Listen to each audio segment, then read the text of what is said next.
Doctor Mohammad Yunus মাননীয় প্রধান উপদেষ্টা দায়িত্ব নেবার কদিন পরেই বলেছিলেন যে একটা বড় সুযোগ পেয়েছি আমরা এই অভ্যুত্থানের পরেই একটা বড় সুযোগ পেয়েছি, এটাকে কাজে লাগাতে হবে এবং সারা বিশ্বে বাংলাদেশ নজির সৃষ্টি করবে, বাংলাদেশ সারা বিশ্বে প্রেরণা যোগাবে, এই এরকম আশার বাণীর কথা তিনি বলেছিলেন। এখন আসলে কেমন নজির সৃষ্টি করলো, এখন আর মানে নির্বাচনের বা এই সরকারের মেয়াদ হয়তো শেষের পর্যায়ে, যদি নির্বাচন ফেব্রুয়ারিতে হয়ে যায় তাহলে আর 1 মাসের মতো আছে। সেখানে প্রশ্ন করতে চাই যে আসলে কেমন নজির সৃষ্টি করলো, যেটি প্রধান উপদেষ্টা বলেছিলেন। সম্প্রতি নেপালের অন্তর্বর্তীকালীন সরকার প্রধান সুশীলা কার্কি তিনি বলছেন যে নেপালকে কোনোভাবেই বাংলাদেশ হতে দিতে চান না এবং এ ব্যাপারে তারা প্রতিশ্রুতিবদ্ধ। মানে কেমন নজির সৃষ্টি করলো, কেউ আমাদের মতো হতে চাইছে না।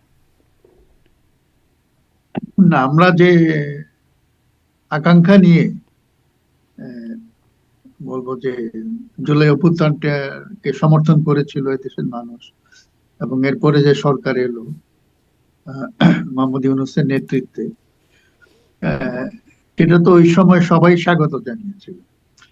কিন্তু এক সময় এমনও কথা হচ্ছিল যে এই অন্তর্বর্তী সরকার দীর্ঘমেয়াদে থাকুক।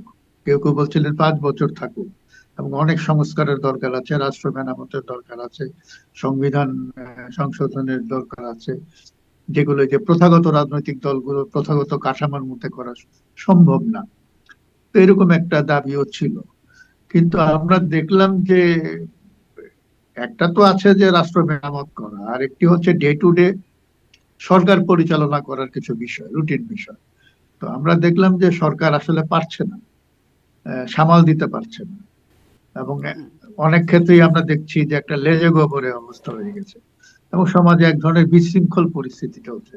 তো সুতরাং এখান থেকে উত্তরণের জন্য তো এখন একটা নির্বাচনের মাধ্যমে মোহাম্মদ ইউনূসের সরকারের এক্সিট নেওয়া ছাড়া আর কোনো উপায় দেখছে না মানুষ। তো এখন যে অবস্থাটা বিরাজ করছে, এটা কারোরই কাম্য না, এবং জনদুর্ভোগ বাড়ছে, কোনো চাকরি বাকরি নেই, বিনিয়োগ নেই, অর্থনীতির অবস্থা খুবই খারাপ, এবং আমাদের বৈদেশিক সম্পর্কের ক্ষেত্র অনেক রকম আমরা নেতিবাচক আহ, ইঙ্গিত পাচ্ছি। সব মিলিয়ে এমন একটা অবস্থা যেটা কারো জন্যই ভালো দৃষ্টান্ত হতে পারে না। তো সুতরাং নেপালের যে অন্তর্বর্তী সরকারের প্রধানমন্ত্রী যে কথাটি বলেছেন, তিনি তো নিশ্চয়ই চান না যে নেপালও এরকম একটা বিশৃঙ্খল পরিস্থিতির মধ্যে পড়ুক। সেজন্য তিনি উত্তর দিয়েছেন। সরকার পারছে না, আপনি বলছেন লেজে গোবরে বিভিন্ন ক্ষেত্রে পাকিয়ে ফেলেছে, এই লেজে গোবরে পাকিয়ে ফেলা বা পারছে না, এতে কি সরকার মানে ব্যর্থ, তারা আসলে আম, মানে চাইলেও পারলো না, ব্যাপারটা এরকম নাকি আসলে সরকারের চাওয়াই কোথাও ঘাটতি ছিল বা আন্তরিকতায় প্রচেষ্টায় কোথাও ঘাটতি ছিল, কি মনে করেন? না, এখানে আসলে মানে সরকারের পেছনে তো ধরা হয়েছিল যে জনগণের একটা স্ট্রং পলিটিক্যাল উইল আছে, কিন্তু পরে আমরা দেখলাম যে না, এটা অবিভাজ্য নয়। মানে কেউ সমর্থন করছেন, কেউ করছেন না। আর আমরা তো এই দেশে যেরকম দলীয় রাজনীতিতে অভ্যস্ত, সেখানে দলগুলো সাময়িক যে একটা ইয়ে ছিল, কি বলে, অবস্থা ছিল, একটা দুর্বল অবস্থানে ছিল, বা একটা অগোছালো অবস্থায় ছিল।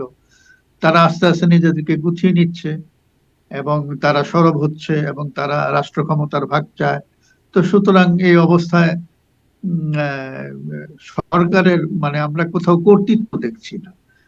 কর্তৃত্ব বলতে বুঝছি যে সবকিছুর উপরে একটা প্রভাব রেখে জনগণের চাহিদাগুলো পূরণ করার ব্যাপারে যে সক্ষমতা দেখানো দরকার ছিল, সেটি আমরা দেখছি না।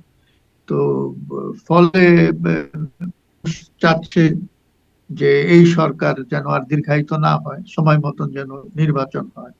সরকারও দেখছে যে একটা আহ, সম্মানজনক ভাবে যদি প্রস্থান নিতে হয়, তাহলে একটা নির্বাচন হচ্ছে একমাত্র উপায়, এছাড়া আর উপায় নেই। আচ্ছা, মানে সম্মানজনক প্রস্থান এর কথা বলছেন, মানে মাঝখানে খুব সেফ এক্সিটের কথা শুনেছিলাম। এই এইটাই। জি, এটাই সেই সেফ এক্সিট। জি, জি। সেফ এক্সিট মানে সম্মানজনক প্রস্থান, আচ্ছা, আচ্ছা, সম্মানজনক। নিরাপদ প্রস্থান আচ্ছা, আর কি। নিরাপদ নিরাপদ তো প্রস্থান। জি। ধরেন, হ্যাঁ,